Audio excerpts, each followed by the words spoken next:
Hello, and welcome to the TheKnitGirlls. This is episode 442. I'm Laura, also known as Lola. I'm Leslie, also known as You Don't Call Me Les, and this is Purl.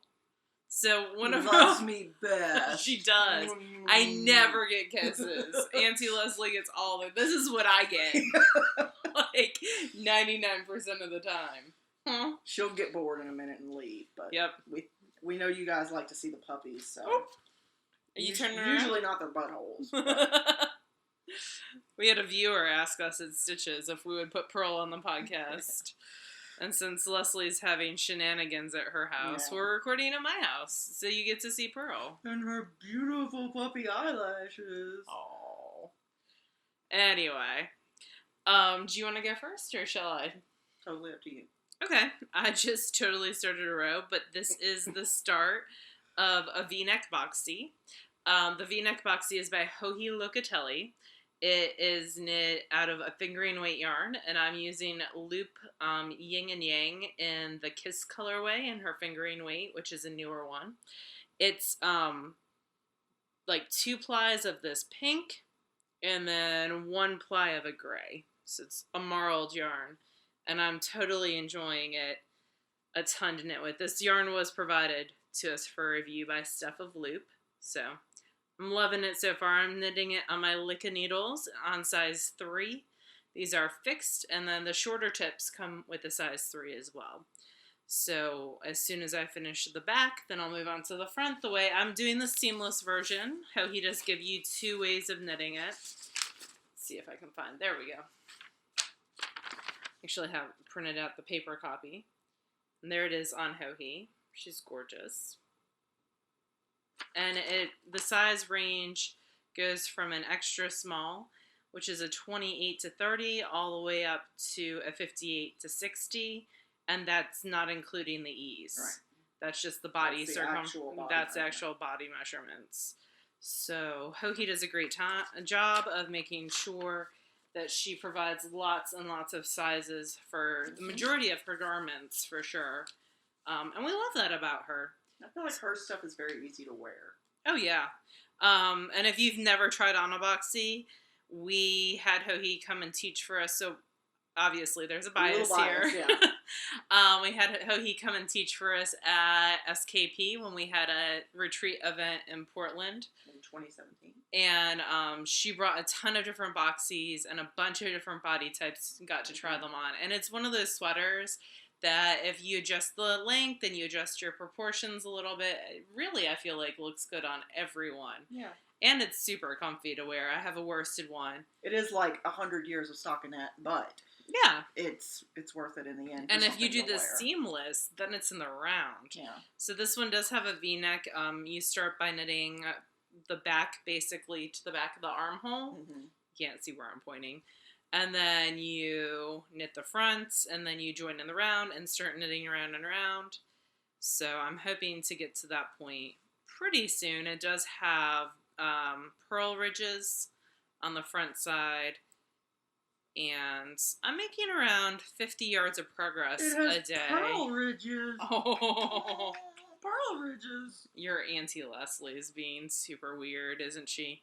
You better leave. that was the end of that. Yeah. She lasted longer than I thought. Yeah, and now she's like right here. But this is a game now. Mm-hmm. The other thing that I'm working on are my Rose City rollers from the toe up. I'm not really following the pattern. I'm just kind of doing my own thing. I added a Wendy Johnson gusset heel. So here's the first one. These are out of Knit Picks in Felici in the dark side colorway. I'm knitting them on size 0 needles. And here's the second one. This is primarily what I knit on our trip to Stitches United. So I got I got this whole section basically knit in the 4 hours on the way back, for the most part. So yeah, I'm happy about that. That is living in my unicorn fat squirrel bag. And my Boxy is living in my book prints, my library card print, that squirrel bag, which I had forgotten about. It kind of got like shoved behind a chair, in my knitting room, and I saw a lady with one at Stitches United, and I was like, oh, I need to find that bag because I haven't seen it in a while. So that is where the Boxy is living. And those are the two things that I'm actively working on right now. You think you can talk that much longer? Sure. Thank you. Trying to think what else to say. I did finish my other sweater. It is the Passing Showers out of Plucky sweater.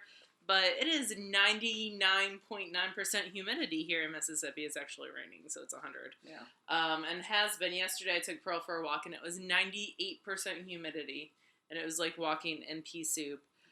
So even though I started blocking it last night, and there's a fan on it, it is still not dry. Like PEA soup or PEE soup? PEA. Homophones are fun. I know, right? You have something on the brain, my friend. Apparently. Okay. I can sort of talk about this, although it's in a weird... I should have just left it the way it was. Okay, I'm knitting... On a Quince & Company pattern. This was part of the collection they released in either late April or early May, I can't remember.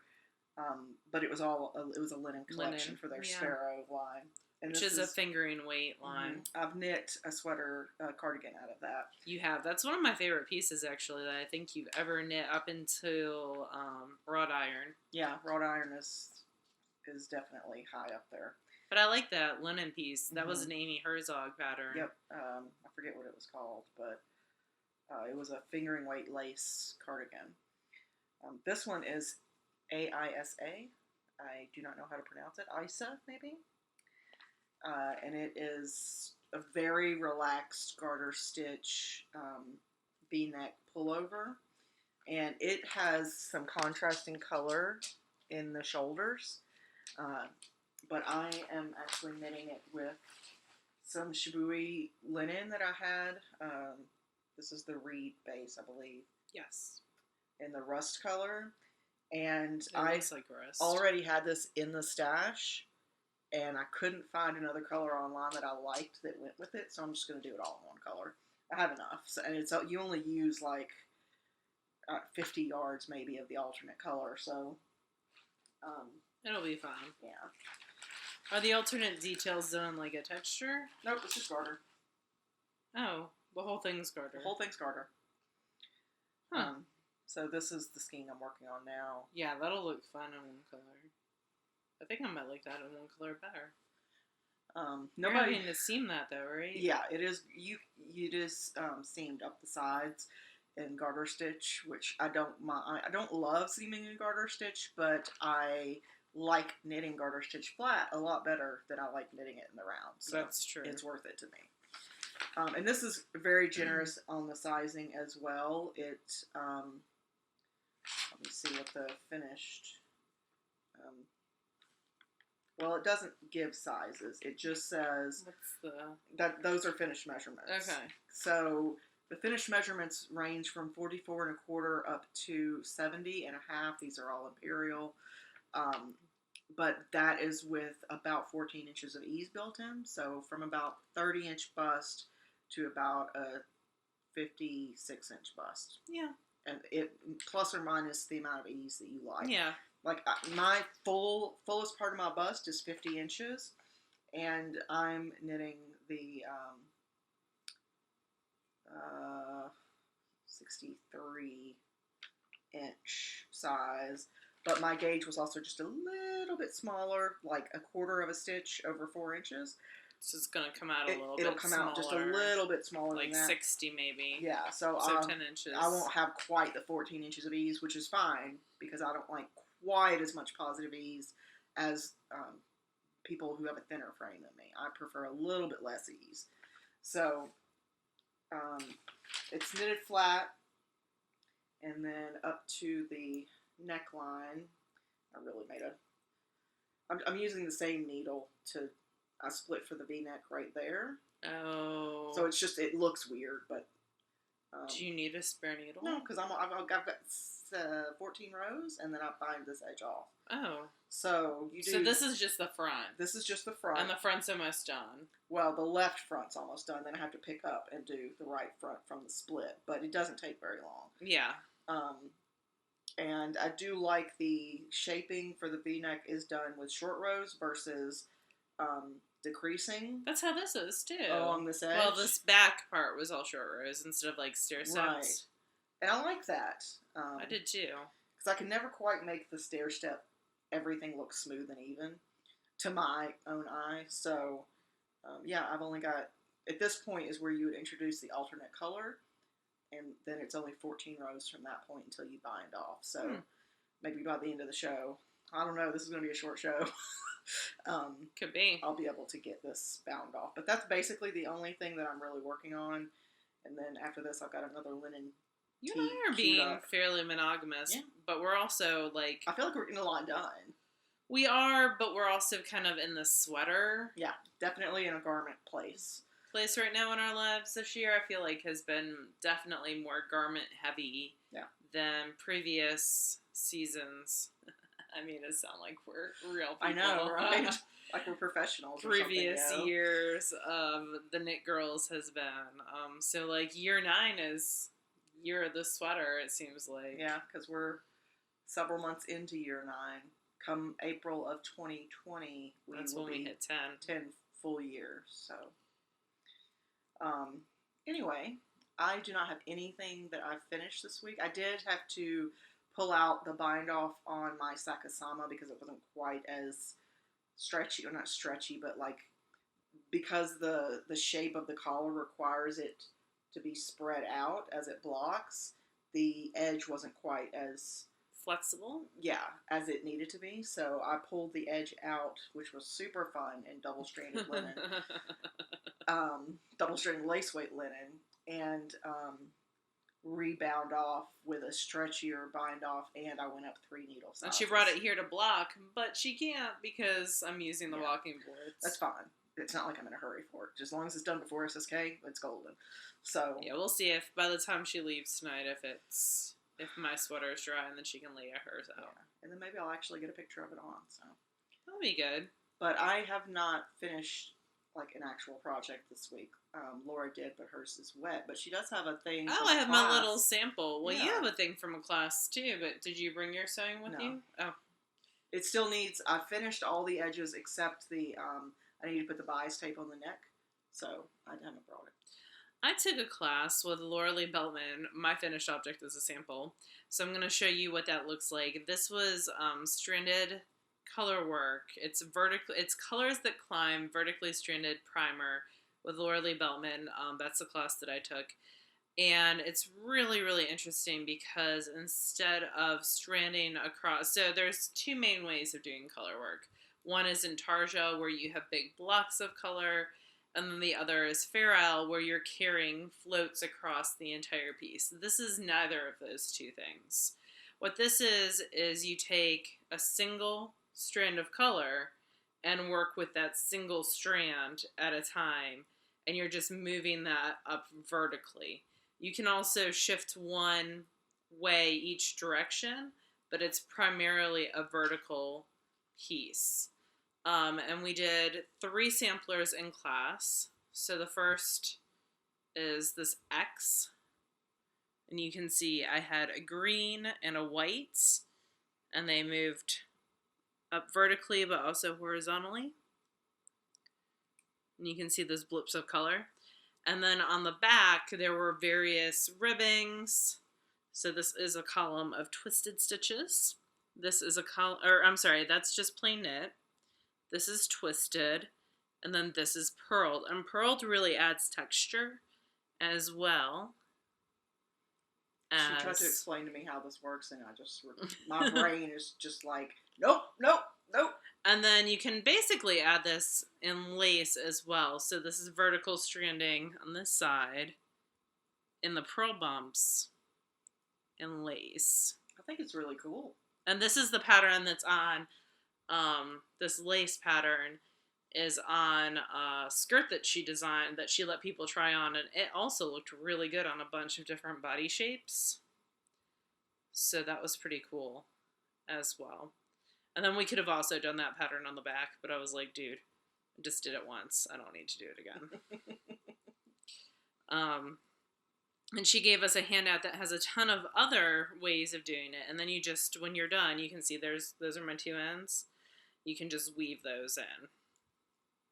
So it would be cool to do like a ribbing look where you do like your pearl bumps or whatever. Mm-hmm. But you could do it a rainbow. Yeah. Because you're just choosing one strand Each to run up column has its vertically. own. Yeah. It does create some organization that you have to do. She had us like butterfly these and then put them in a chip clip and then slowly undo them as we use them, because you are using them at the same rate. You can do that. Yeah. So it was really, really interesting. Am I going to use it? I don't know. I think it would be cool to do. She had some really cool cables. She has some like where you just run through like a middle stitch with offset cables. She had some really cool other things. I could see a lot of it, just one or two strands like on a sock, where you actually three strands. You could do ribbing and run it down the side of a sock. Like you know how I have that cable on the one side of a socks on the plane. Mm-hmm. You could do ribbing instead and run different colors, and you could actually do like a self-striping and run it, so it would change as it goes down too. Sorry, my brain's still on that. Nope. I find it fascinating. It's really cool, but it's just a thing that my brain doesn't have space for. And she was a great teacher, so good. I really enjoyed class with her a lot. I'd like to take some other classes with her. She is pretty much sold out, so this was a class that I could take. Her other Thursday class was already sold out by the time we registered. Because I thought about taking an afternoon class as well, because Leslie was taking an afternoon class. But instead I ran around the vendor hall like a nutter. So that's not a kind way of saying it. I ran around the vendor hall. Sorry about that. Just acting odd like normal. So there you go. Yeah, so that's what I finished. You have some finished spinning though. Well, it's not finished. Well, the spinning part is finished, but I haven't applied it yet. This is the last fiber from, actually I think it might be the only fiber I got last year at SSK. And this is from Spotted Circus. It's really pretty. It's called Stained Glass. And I've looked at it for several years and never got it. And then Laura got it last year and I was like, ooh, I want that. I got a different one, but yeah. It was the same, like, black sparkle with, black. Yeah. Yeah. So, and I spun these on the Starling, the Daedalus Starling, which I love more every time I use it. I really need to email that guy and see if he's got the pedals working yet. The foot pedal? That is the only thing that is stopping me from singing its praises to the roof. Because it's basically silent, which I love. Because I struggle with issues with noise. So, anyway, that's spun. I will probably ply later after we record. And after I eat my blackberry goat cheese ice cream, which you can only get for like Purl. 2 weeks. 3 weeks. In the summer. Come here.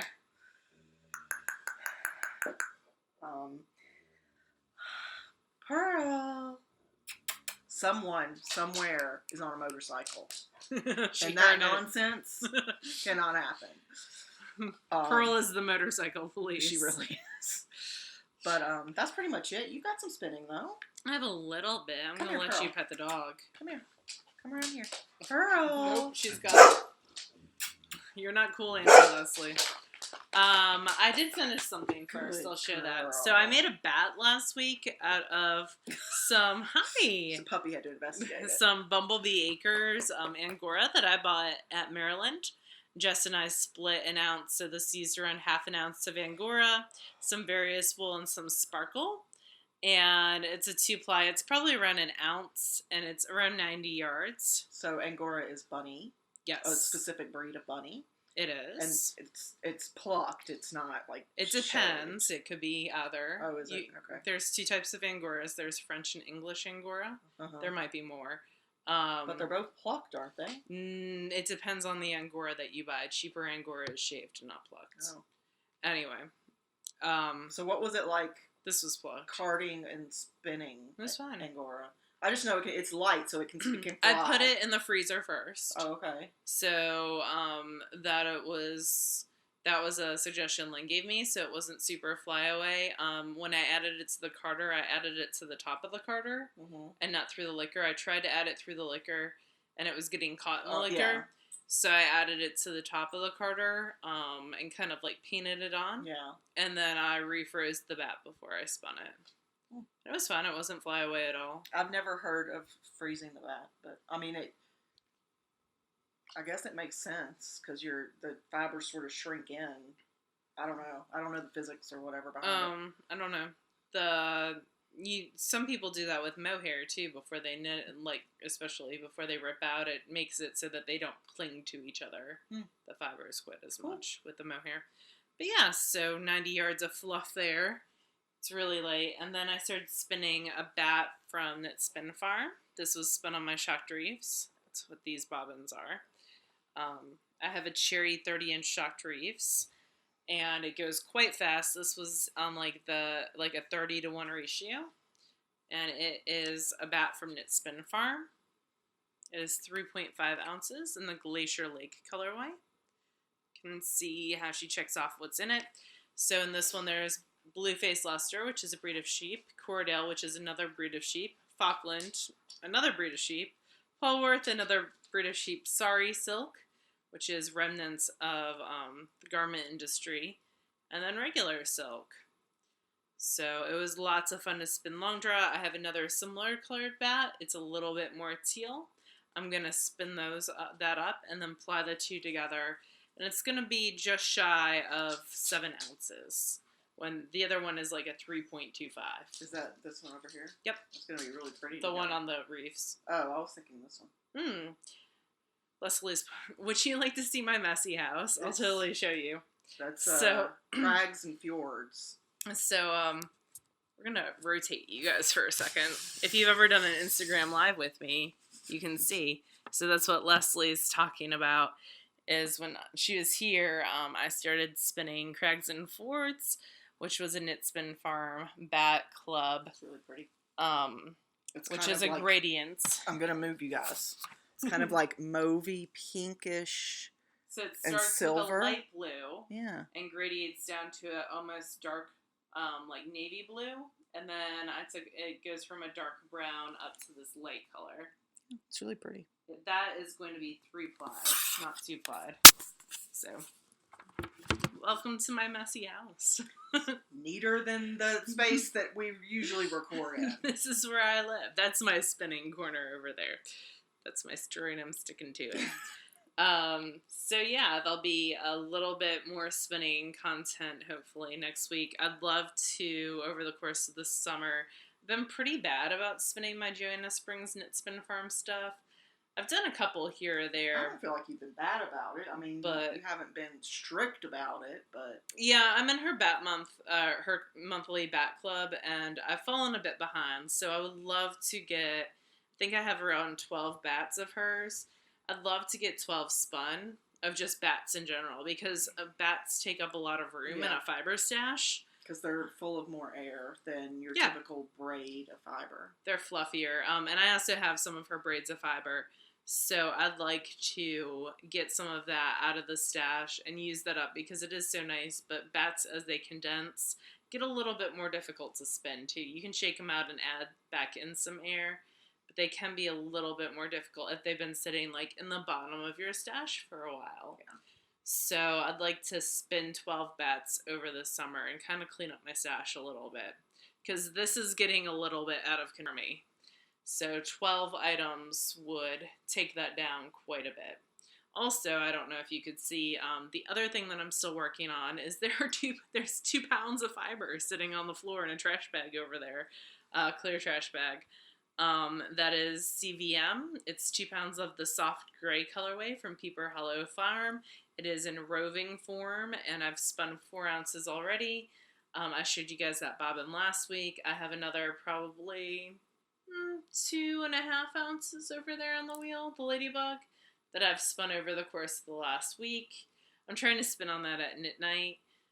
Because people are talking and it gives me a good opportunity to spin on stuff. Also, all I'm doing is petting this dog at this point. Mm-hmm. There's no knitting going on. That's pretty much our life. So you'll see more of that as well. So that's basically it for spinning. You're doing some reading though. Not a lot. I'm still reading Natural Witch by K.F. Breen. It's the 4th in a 6-book series.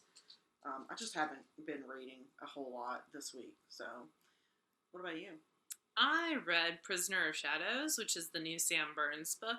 It is a male-male romance that has a Greek god mythology kind of slant to it.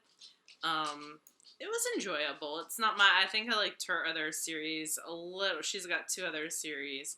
I like them a little bit better, and this one's written with someone else as well. But it's still really good. I've read so many mythology-based books over the course of the last couple of years, last 10 years probably, because I'm a huge fan of Rick Riordan's YA stuff, that I'm a little bit burnt out on that genre in general.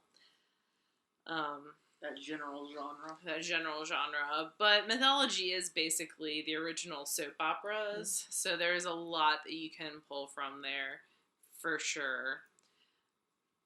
But that's about it for me for reading. I'm also listening to, I finished the last Patricia Briggs before the newest one. So I just started the new one. I'm 5 whole minutes in. Oh, we did listen on the way back. I'm actually going to have to buy that book. The Greatest Love Story Ever Told with Nick Offerman and Megan Mullally. Yeah, I borrowed that from the library and then it ran out. Yeah, we listened to a couple hours of it. It's really good. It's cute. They complement each other very well. They read it together. Mm-hmm. It's not too like twee. It's a meet cute story, but I hate that word. What? It's a phrase actually, and it's not a word. Whatever. But meet cute. I don't know. I just hate that. Because in my head, I picture MEAT. Oh, that's not. I understand that. Believe me. This podcast has been brought to you by homonyms and homophones. So, yeah, it's how they met and their relationship and how it works. So if you're looking for a male-female relationship type book, yes, then this might be for you. It is definitely more mature rated. Yes, if strong language or vulgarity bothers you. They don't use it a ton, but it is there. If the word moist bothers you, probably not the book for you. I don't know that we've encountered that one yet, but yeah. That was it. The couple hours I listened to was pretty good. Yeah, it was cute. So that brings us to Stitches United. That's what we listened to on the way back from Stitches United. So Tuesday we dropped off Purl. She went to board for the first time ever. Wednesday. Was it? Because we drove Wednesday. Oh, that's right. Wednesday. I'm sorry. So Wednesday we dropped off Purl and drove and got in Wednesday night and had dinner with leading men, Steve and Andy. And they're the sweetest. Stitches United is right around the corner from the Atlanta Braves Stadium. We discovered that. Which made traffic hellacious. Yeah. Because they were playing in-town games. And we did not realize that was happening, and that's where that stadium was. Because we have no concept of Atlanta in our heads. In general. So they, closed half the roads that we needed to be on. So that was kind of interesting. But we got to our hotel and went out to dinner with Steve and Andy. We walked because I was not. we were not getting back in the car. And we had a great time with them. Thursday, we both took classes. I've already talked a little bit about my class. Do you want to talk about your class? I took a class about drafting a boxy tee or tunic. with Cal Patch. It's a sewing class. It is a sewing class, yes. And Cal seemed really, really sweet. She was great. So Cal Patch has classes. She travels and does classes, but she also has classes on Creative Bug, and she sells patterns as well. But she is super laid back. No matter what you do, she's like, oh, we can make it work if we just tweak that. Or very relaxed, and had some really great, useful, easily remembered tips. If you get the opportunity to take a class from Cal, I highly recommend it. She was also teaching like a drafting skirt class and then a sewing from that drafted pattern. Yeah. She had classes the whole weekend. I was only there for the Thursday one, but I really enjoyed the class. It's probably the only all-day class I've ever signed up for and completed. Yeah, I was going to say you did complete the whole thing. I typically cut out in the afternoon just because of anxiety, but she just made it such a relaxing, chill environment that... you made it through the drum carding class, too. Well, you were there for that one. I would have felt like a jerk if I'd left. But also there were tasks that had to be completed. So anyway, Cal Patch was great. I really enjoyed my class with her. And you finished a tee. I did. I finished a tunic. Hopefully I'll be able to show it next week. The only thing that wasn't done was I needed to put bias on the bias tape on the neck, and I just hadn't finished that because I spent a while this past weekend finishing the French seams on the body because I adjusted it for pockets and it added several seams.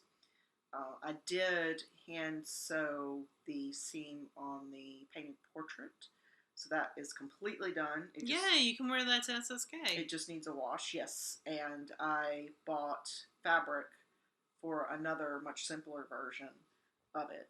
Oh, good. And then once I've done that and I feel pretty confident in it, then I can make one for Laura. Because I would like to not... Because we gotta be twinsies. Well, I like to share the things that I learned, so... There you go. Well, thank you. So, Thursday night at Stitches United, there was open vendor preview where you could go through and shop from like 5 until 9, maybe? 8. Yeah, it was 3-hour market that night. So we walked around and got to meet some really nice viewers. Super, super nice. We shopped a little bit. We got to see some of our favorite vendors and hang out with them. Acreworks was there. He has a laser. A new laser he's got too, actually. We love Aiden. But yes, so Aiden was telling me about this laser, and then some other guy jumped into the conversation, and he there was wanted this details about the laser. Whole laser conversation that I had no idea what was happening. Which is like 90% of the time I talk to Aiden, I have no idea what's happening, but I'm super excited. Because he thinks in architectural... engineer brain. Yes, and he makes brilliant stuff, but sometimes you can't follow him the level he's going. Yeah. Anyway, he is a super nice guy, and they make great stuff. So, whoops, my loon's running away from me. Uh-oh. So we had a great time at Stitches United. There's a really cool project that our friends from Lost City Knits are doing. Chris is taking photographs of people at Stitches knitting and their hand motions, which is hilarious in that he was like, you move a lot when you knit, which was very funny. It was like you didn't get into a rhythm or something. No, I was knitting on my sock too, and I was trying to not mess up. And yeah, so Chris and Denise are husband and wife, and they run Lost City Knits yarn company, which is a really cool. And if you've watched the show for a while, you know that we love their books, their patterns that they publish, and their yarn that they make. Yeah, and Denise travels and teaches as well. Yeah, she's travels and teaches at most Stitches events, and her classes are always really, really popular. But yeah, he's doing this thing where, anybody can come up and you sit in the director chair, the fold. There's like a cape that you put on. Yeah, you can put your hands through so you can only see the black background, and you knit, and or crochet or tat or whatever your craft is, and they're throwing around some ideas of what they're going to do with that stuff. 'Cause I think it's really cool. Yeah. the stories you can tell just from that sort of thing. From your hands, especially. Yeah. So we don't typically go through the stuff that we get at events, like the stuff we purchased. We just show it as we use it. Yep. And I think the next event for us is definitely SSK. Yes. SSK is our annual knitting retreat that we host in Nashville in the third week of July. And Market will be open Saturday. You can find all the details for Market on the SSK SuperSummerKnitTogether.com under like vendor market as a tab. And that's open for a $5 fee if you're in the Nashville area. Some people drive to come to it. It's fun. And we're doing class signups. Everyone should Wrapping have up, theirs yeah. already in, but You'll some get people hounded do if not. you do not. So I'm just waiting on those last few people. And then after SSK, we might end up at Vicksburg. It just depends on the weekend and if Leslie's on call or not. And it's super close to Knitting at the Estate, which is definitely the next event that we'll be going to. That's the last one that I know of for sure. We may do SAF, we may not. I don't know yet. Yeah, it just depends on school for me. Yeah. I know my book fair won't intrude on SAF. I made sure when I scheduled it that it would not. But it also depends if Mama Linneman and Wheezy are home as well. Yeah. Because they love to see the puppy, and the puppy loves to see them. And that kind of makes it a little bit more... less stressful for Laura. Easy to handle. So we'll see. And then that's it for 2019, I think, for events for us. So maybe Vicksburg. I'm pushing for it, but it is like a 4-hour drive for us. But it is a really nice market. It is, and it's a new event, so they really need support. And it's, yeah, we were super impressed last year. They had a great market for it being a first. Like it had transitioned from one event to a different event. Yeah. And had different people running it, but it was really well done. Mm-hmm. And that lady who owns or runs that event is now dyeing yarn as well. She's at Stitches United. So it's interesting to see how that event is evolving now that it's on year 2. And it takes place in the Vicksburg Convention Center. Vicksburg has a convention center. This is Mississippi, Vicksburg, Mississippi. It's super small. If your husband is into history, there's a lot of historical stuff going on or enjoys the Mississippi River. Also, it's right on the Mississippi-Louisiana border, Vicksburg is. So there's some interesting things to do there as well. God, is it that far down? Mm-hmm. Because you go down and then over. But I think that's it. Stash Dash is ongoing. Stash Dash is our annual summer, just sort of motivational and the video activity. has been eaten multiple times, Seriously. so we're just going to go with no video this year. Yeah. Sometimes it's just not worth it. The rules are all listed, and if you guys have any questions, you can always contact me, Lala on Ravelry. There's lots of people in the thread that are willing to help as well.